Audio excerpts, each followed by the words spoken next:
We have arrived at our final sermon in this 4-week sermon series on running from grace, lessons from Jonah. We've been reading through this minor prophets text in the Old Testament, just 4 short chapters.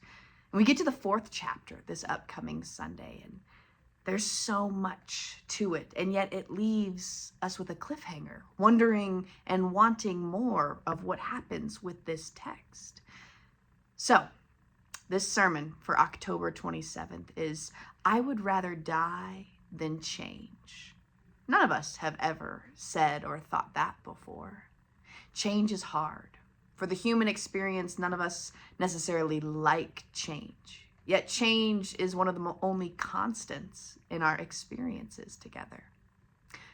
So how do we lean into this text? How do we lean into this story of this minor prophet being disobedient to God and then changing his own heart towards the people of Nineveh, just as God changes God's wrath to unrelenting mercy and grace?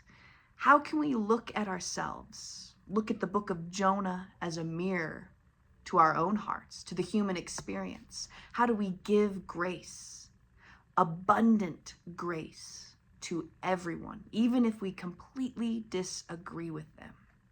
Please join us for the worship services this weekend as we dive into this text, as we conclude our sermon series on running from grace, as we lean into this text of Jonah with curiosity and open minds and open hearts.